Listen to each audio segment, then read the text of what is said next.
Standard 9 Algebra. My dear children, in this video we are going to start the practice set 1.3. Okay, before that we have in the last video we have studied about the subset, universal set, etc, etc. So regarding that, this practice set we will start now. Here we have been given four sets. A is a set of A, B, C, D, E, or B is a set of C, D, E, F, C is a set of B and D, D is a set of A, E. A के अंदर का इतना elements है, B में इतने elements है, C में इतने हैं और D में इतने. मैंने यहाँ पर उसको स्पेसिफिकली ऐसे उठा के रखा क्योंकि यहाँ पे हमारे क्वेश्चन के अंदर है, ये डायरेक्ट देखने के लिए ए में A, B, C, D, E और सेट B में C, D, E, F and in the set C, B, D and set D has A and E as their elements. Now, which of the following statements are true and which are false? कौन से statement true है और कौन से statement इसमें से false है, ये बताना है. Okay, the first question is C is a subset of B. C is a subset of B. इसका मतलब क्या होता है? सेट C जो है B का हिस्सा है. इसका मतलब C में जो कोई भी एलिमेंट होगा वो पूरे B में आना चाहिए. C छोटा होगा, B बड़ा होगा, C में का सभी कुछ B में आ सकता है, आना चाहिए, तभी बता सकता है कि C is a subset of B. देखते हैं C में क्या क्या है. B और D है. चलो चेक कर लेते हैं C का B और D B में है क्या. B है इसमें, B में. C और B को हम कंपेयर कर रहे हैं. C यानी B और D उसके अंदर है. B में चेक करो है क्या. B नहीं है, तो कोई भी एक नहीं है तो ये सबसेट नहीं बन सकता, तो it is not a subset. That means this statement is false. The statement C is a subset of B is false. ये जो स्टेटमेंट है फॉल्स है क्योंकि C इधर B का सबसेट नहीं है. अगर आपसे इसका रीजन लिखने के लिए पूछेंगे तो आप क्या लिखोगे? आप लिखेंगे all the elements of set C are not present in set B. Otherwise, set B and the elements of set B are not present in the set B. Therefore, this statement C is a subset of B is false. वैसे इतना detail में यहाँ पर description वगैरह या इसका justification वगैरह पूछा है, बताना है करके लिखा ही नहीं है क्वेश्चन में. हमें सिर्फ पूछा है कि ट्रू और फॉल्स बताना है. So we should not justify our answer here, but still if you are asked in exams justify your answer, then we have to write every set of C is not present in set B. Therefore, this statement is false. Now, A is a subset of D. A और D को आप compare करो और D, A is a subset of D मतलब A में जो कुछ भी है वो पूरे D में आना चाहिए. चलो A में का एक एक चेक कर लेते हैं. D में है क्या? A में पहला वाला है A, हाँ वो है D में. ओके, B D में नहीं है तो ये जो है D का हिस्सा नहीं बन सकता. वैसे भी देख के पता चलता है, ये में तो 5 एलिमेंट्स है, D में 2 ही एलिमेंट है, बराबर है, तो ये का पूरा D में आया ही नहीं. So that also is a false statement.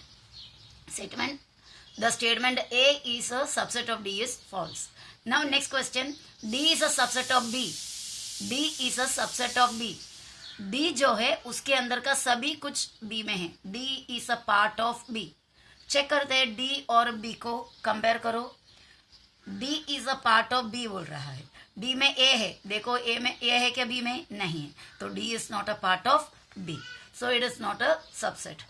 So that statement also is false. The statement D is a subset of B is false. Now next, D is a subset of A. D A का हिस्सा है. D is a part of A. Whatever present in D should be present in A. Then only we can say this. So let us compare D and A. D में जो कुछ भी है वो A में आना चाहिए. A में भी है, E A में भी है, यानी पूरे के पूरे D A के अंदर, ये देखो A के अंदर है, तो ये स्टेटमेंट करेक्ट है. So it is a true statement. So we will write D is a subset of A. This statement is true. Next one is B is a subset of A. B is a subset of A. That means everything of B should be in A. Let us see B or A. सी ए में है, D A में है, ई ए में है, F A में नहीं है. Everything of B is not present in A. B के अंदर का सब कुछ ए में नहीं है. So B is not a subset of A. So that statement is false. The statement B is a subset of A is false. Now C is a subset of A. Let us see. C और A को compare करो. C का सब कुछ A में आना चाहिए. C में है B और D, A में भी B और D है. So this statement is true. The statement C is a subset of A is true. Okay. Now the second question is, take the set of natural numbers from 1 to 20. You know natural number, the smallest natural number is 1. It is the counting number, and counting we start from 1. So set of natural number from 1 to 20 means 1, 2, 3, 4, 5, 6, 7, 8, 9, 10, 11, 12, 13, 14, 15, 16, 17, 18, 19, 20. As a universal set. इसे universal set में लेना है. That means universal set का symbol होता है U. U is equal to 1, 2, 3, 4 up till 20. उसके बाद and show sets X and Y using Venn diagram. और उसके बाद हमें दो सेट दिया है एक्स और वाई, उसे वेन डायग्राम से बताओ. ओके, वेन डायग्राम ड्रॉ करना है. ये यूनिवर्सल सेट के अंदर एक्स और वाई दूसरा दो सेट है. यूनिवर्सल सेट में से ही वो ग्रुप के जो जितने भी सेट्स होता है उसको सबको यूनिवर्सल सेट में से ही निकालता है. अगर यूनिवर्सल सेट है पहला वाला 1 to 20 तो एक्स भी उसी का ही हिस्सा है, वाई भी उसी का हिस्सा है. तो इसे हमें वेन डायग्राम में शो करना है. एक्स का सेट में क्या क्या दिया देखो. X is a set of all X such that X belongs to natural number and 7 is less than X is less than 15. यानी हमारा जो एक्स का सेट है उसके अंदर क्या क्या आने वाला है, all natural numbers. But there is one more condition, only natural numbers. There is otherwise no integers, no whole number can be put inside that set. Only natural number. But one more condition is given, that is 7 is less than x, x is less than 15. That means the value of x will be more than 7 and less than 15. 7 के आगे 15 के पीछे. That is 7 के बाद 8 आएगा, 9 आएगा, 10, 11, 12, 13, 14 इतना आएगा ये सेट के अंदर. ओके. और y सेट को भी हमें लिस्टिंग फॉर्म में लिखना है. तो पहले उसका सेट बिल्डर फॉर्म देखो. y is a set of all y such that y belongs to natural number. y is a prime number from 1 to 20. यहां पर भी y में क्या क्या आने वाला है, only natural number. But one more condition is given that y is a prime number. Prime number between 1 and 20. From 1 to 20. 1 से लेके 20 तक जो प्राइम नंबर है वो आएगा नेचुरल नंबर वाले.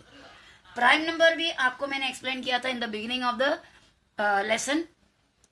That is those numbers which do not go in any other table other than its own table or one's table. That means the number which has the number which has only two factors, that is one and itself. इसे prime number कहते हैं, किसी और table में नहीं जाने वाला. तो प्राइम नंबर स्टार्टिंग में से हम लेंगे, 1 से हम लेंगे तो 1 is neither a prime nor a composite. ना ही प्राइम है ना कंपोजिट है. तो फिर 2 से स्टार्ट. सबसे पहला प्राइम नंबर 2 होता है. 2 फिर 3, 5, 4 नहीं आएगा क्योंकि 4 दूसरे के टेबल में जाता है. 5 फिर 7, उसके बाद डायरेक्टली 11 आएगा क्योंकि 8, 9, 10 तीनों दूसरे के टेबल में जाता है. 11 के बाद 13, 13 के बाद 17, 17, 19. हो गया.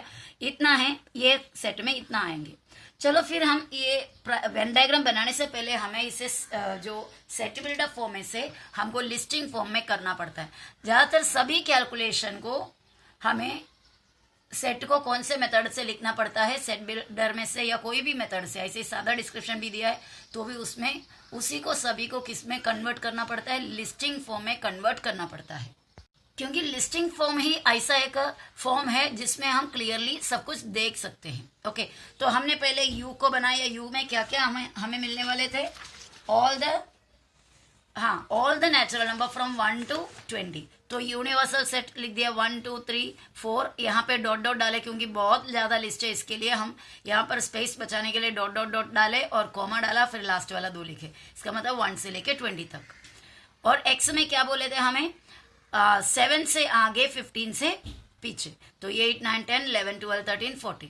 और वाई में पूरे प्राइम नंबर्स 2, 3, 5, 7, 11, 13, 17, 19. ये पूरे हमने लिस्टिंग फॉर्म में लिखा. अब हमें क्या करना है, ये सेट्स को वेन डायग्राम में दिखाना है. अब मैं जो पहला 2 चीज दिखाने जा रही हूँ, 2 वेन डायग्राम दिखाने जा रही हूँ, वो एक ही को दिखा रही हूँ. यानी एक्स नाम का सिर्फ सेट को यूनिवर्सल सेट में दिखा रही हूँ। किसको किसको कर रहा है, यूनिवर्सल सेट और एक्स, ये दोनों को ही मैं कर रही हूँ पहले। तो क्या कर रहा है, देखो अगर सेट एक्स ही आपसे पूछे होते, सेट एक्स को दिखाओ ऐसा पूछा होता, तो पहले यूनिवर्सल सेट के लिए आपको क्या बनाना है, ये एक रेक्टेंगल बनाना है, showing set x only in the universal set. Okay, ये ध्यान देना, ये हमारा पूरा क्वेश्चन का आंसर नहीं है, मैं एक एक करके आपको पहले बता रही हूँ। Showing set x in the universal set, universal set के लिए हमेशा एक रेक्टेंगल बनाते हैं और उसके बाहर या फिर अंदर, यहाँ पर भी आप यू लिख सकते हो, यू फॉर यूनिवर्सल सेट। उसके बाद रेक्टेंगल बनाया, अभी नंबर कुछ भी कोई भी एलिमेंट ऐड नहीं करना, एक सर्कल बना लेना इसी के अंदर, क्योंकि यूनिवर्सल सेट के अंदर है हमारा एक्स, एक्स यूनिवर्सल सेट का एक हिस्सा है, तो हिस्सा है तो अंदर बनाएंगे, क्योंकि x is a subset of universal set, समझ रहे हो, इसीलिए अंदर बनाए। अंदर एक सर्कल बनाया, उसको एक्स नाम दिया, यहाँ पर अंदर भी डाल सकते हैं, एकदम पास में बाहर भी लिख सकते हो एक्स, तो x is the name of this set. अब हमें क्या करना है, एक्स के अंदर जितने भी एलिमेंट आपको मिले थे, एक्स के अंदर क्या क्या मिला था आपको पता ही, 8 9 10 11 12 13 14, ये पूरे को इसके अंदर डाला। देखो 8 9 10 11 12 13 14, कोई ऑर्डर नहीं है, कैसे भी आप डाल सकते हो इसके अंदर। अब बाकी सब कुछ यहाँ पर देखो यूनिवर्सल सेट में 1 से 20 तक है, एक्स में इतना ही है, तो बाकी पूरे बाहर आएगा, एक्स के अंदर नहीं आएगा पर बाहर आएगा। बाहर आएंगे तो भी किसके अंदर ही रहेगा, यूनिवर्सल सेट के अंदर। तो बाहर मतलब ये सर्कल के बाहर पर, ये रेक्टेंगल के अंदर, बाकी जितने भी बचे 1 2 3 20 तक में से ये अंदर डाला हुआ को छोड़ के बाकी सब कुछ यहाँ पर लिखे 1 2 3 4 और यहाँ पे 5 6 7 और 8 सब इधर गया है, 8 9 10 11 12 13 14 इधर है, उसके बाद 15 ढूंढोगे तो इधर है 15 और यहाँ पे 16, यहाँ पर है 17 18 19 20, कंप्लीट कर लिया। ओके, तो this is the Venn diagram of the set x, showing the set x in the universal set.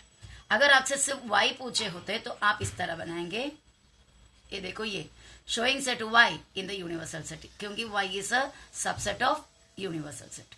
तो इसी तरह पहले जैसा बनाया हमने, यूनिवर्सल सेट को दिखाने के लिए एक रेक्टेंगल बनाया, रेक्टेंगल के अंदर हमने u डाल दिए यूनिवर्सल सेट, ये अंदर भी बाहर इधर भी इधर भी किधर भी डाल सकते हो आप, एकदम पास में डालना है बस। और अंदर एक सर्कल बनाया सेट u के लिए, और u के अंदर के सभी एलिमेंट्स को इस तरह मार्किंग किया। u के अंदर है 2 3 5 7 11 13 17 19, उसको कोई भी ऑर्डर में आप अंदर डाल सकते हो। ये छोड़ के अभी यूनिवर्सल सेट में क्या बचा वो इसके अंदर नहीं डाल सकते, क्योंकि y में नहीं है ना, वो सिर्फ यूनिवर्सल सेट में, तो उसको यहाँ पे करके डाल दिए। Okay, hope you understood this. Now we are going to show. So this you should not write these two. ये सिर्फ आपको समझाने के लिए मैंने किया। अभी हमसे सवाल किया है x और y दोनों को यूनिवर्सल सेट में दिखाओ, तो हमने ये आंसर एक साथ कर रहा है, दोनों को x और y दोनों को, showing x and y together in the universal set. तो अभी देखो x में और y में आप कंपेयर करोगे तो हमारा जहां पे हमने लिस्टिंग फॉर्म में लिखा वहां पे जाते हैं, x और y को आप कंपेयर करो, 8 यहाँ पर नहीं है, 9 नहीं है, 10 नहीं है, 11 देखो 11 इधर भी है इधर भी है, दोनों में है, सेट x में भी है सेट y में भी है, और ये 13 वो भी दोनों में है, ये दो चीज दोनों में है, यानी x सेट और y सेट दोनों में कॉमन है ये। तो हम अगर सर्कल बनाएंगे इसको दिखाने के लिए, तो ये 11 और 13 जो सेम है दोनों में, वो कहाँ पर डालेंगे, x में डालेंगे कि y में डालेंगे, दोनों में तो डालना पड़ेगा, किसी में से हम हटा तो नहीं सकते। तो इसके लिए हमने x का रिंग इस तरह बनाया, y के लिए जो सर्कल है उसके अंदर से लेके बनाया। जो देखो ग्रीन कलर से मैंने दिया हुआ ये x का है, उसके अंदर हमको क्या क्या डालने थे, 8 9 10 11 12 13 14 सब कुछ डालना था, वो हमने डाला। देखो ग्रीन के अंदर है वो सब, ग्रीन का रिंग में देखो सब कुछ है। अभी ये जो पिंक का रिंग जो बनाया, वो पिंक रिंग में हमें क्या क्या डालना है, 2 3 5 7 11 13 17 19। अभी आप पिंक रिंग वाले में देखो, पिंक रिंग में भी तो ये आया है, इसलिए दोनों देखो इंटरकनेक्टेड है, समझा है। ये जो सर्कल एक दूसरे के अंदर से इस तरह क्यों गया है, क्योंकि 11 और 13 को दोनों में डालना है। आगे जाकर इसको दूसरा नाम पढ़ेंगे आप, एक्चुअली ये इंटरसेक्शन बोलते हैं, और उसका डिस्क्रिप्शन बाद में देखेंगे। ओके, तो इस तरह हमने x और y को बनाया। x के अंदर का सब कुछ इसमें डाल दो, जो दोनों में है वो मिडल में डालो, बाकी यहाँ पर है। और y के अंदर जो दोनों में कॉमन वाला है वो इधर ही पड़ा है, बाकी सब y में है।